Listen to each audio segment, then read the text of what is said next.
Ayan, so testing na tayo ng DC setup ng Starlink. So ayan, itong gamit natin. Ayan, yung mumurahin lang na PWM. Tapos meron tayo ditong gel na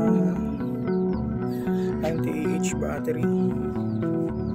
Ayan, gel type 90Ah. And then yan, solar PV wire ang gamit natin. And yung ating SL is nandun sa taas, hindi makita dito, nandun siya sa taas, and then kakabit siya dito sa galing kay Signal Express. So prove natin kung gigabit ba siyang totoo. And then meron tayo dito 12 to 48 na converter, hindi inverter, dito mga kaps ang converter, kasi yung DC to transform niya into DC pa rin pero 48 volts. Then nag-tap tayo dito ng 48 volts papunta sa PO splitter para makapag-power tayo ng 12 volts. Though pwede natin siyang direkta na sana dito, meron akong dalawang volt dito na 12 volts pang sana to, pang access point sana ito. And meron din ako dito Deco muna ang ginagamit ko pag ganun time, kasi ito kasi sa CFN5 nakabilang 22 siya, kaya kailangan pa ng ng Raspberry Pi para ma-check. So ito muna ang access point na gamit ko, 12 volts. And then pupunta naman ito doon sa ating 5 meters lang yan,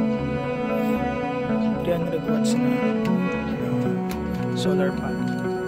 Ito ginagamit ko din siya kaninang pang charge.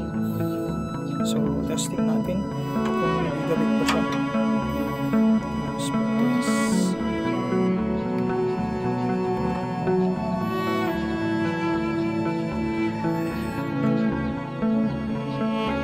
Ang tanong na lang siguro dito is gaano siya katagal mamayang gabi. Ngayong tanghali walang problema kasi meron tayong solar, pero mamayang gabi gaano katagal yung 90Ah. So makikita nyo tanghaling tapat pa rin yung 12.45.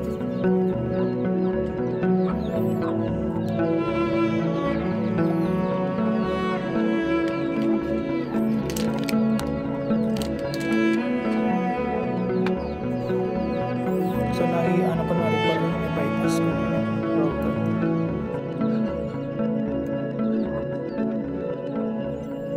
Pero dito sa tagal yung matagal mag-speed test, ang tagal mag-charge.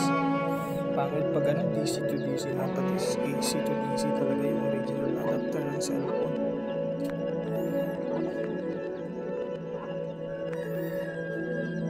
Yan, para may indicator din kasi ako dito na may net siya, yan, green.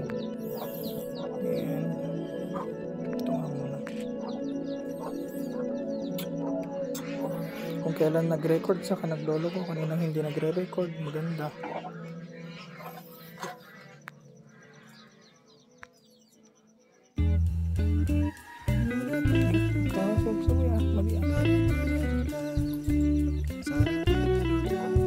Off mo pala na alas lang.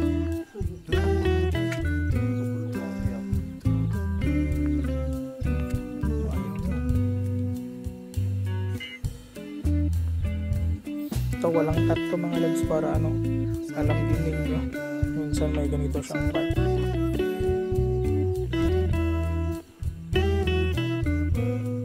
Yan, 29 ang pin, tapos 5 ang jitter.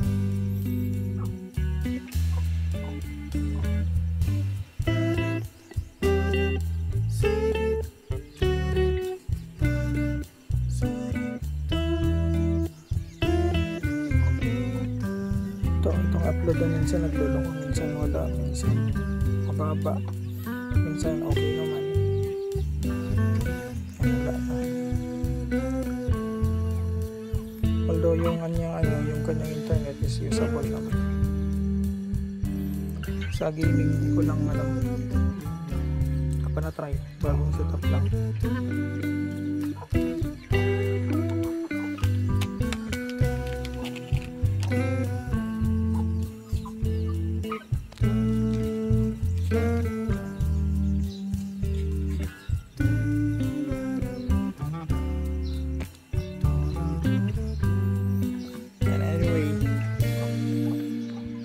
Test siya, mag-speed test siya. Hindi naman importante ang speed test pag wala talagang internet sa lugar.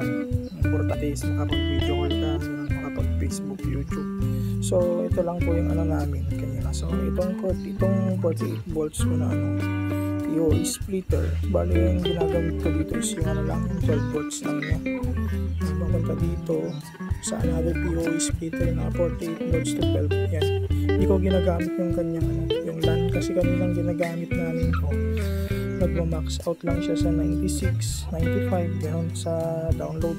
Kaya ginawa ko is gigabit LAN cable rekta from dito sa converter. Yan, rekta na siya dito para wala tayong bottleneck.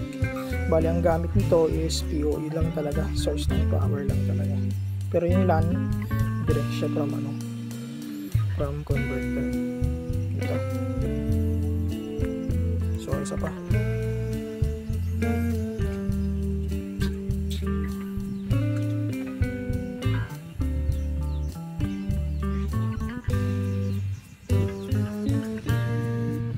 yan, minsan bumababa, tumataas, gano'n siya, mas unstable.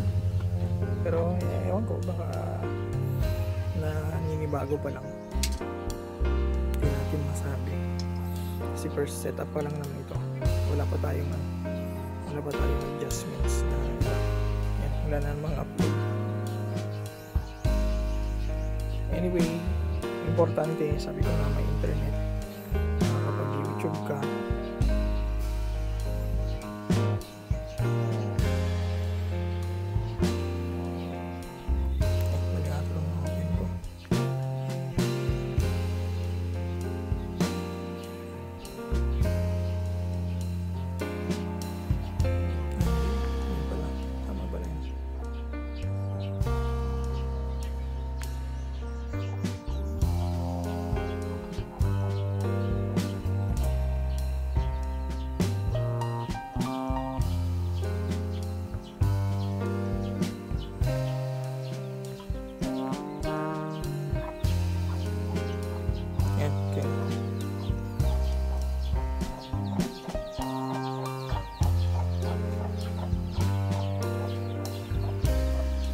tapos doon sa app pala,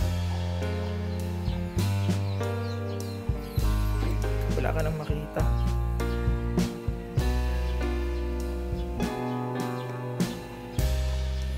Yan, kasi disconnected na siya.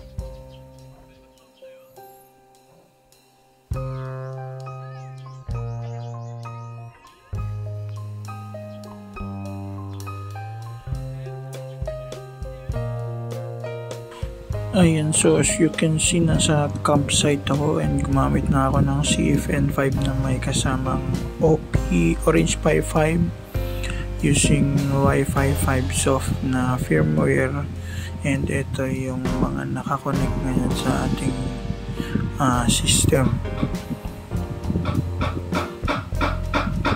So nagbigay ako ng mga sample na 1 hours dun sa mga gustong mag-try doon sa campsite. So ito yung mga kasalukuyang connected. So 2 Mbps each.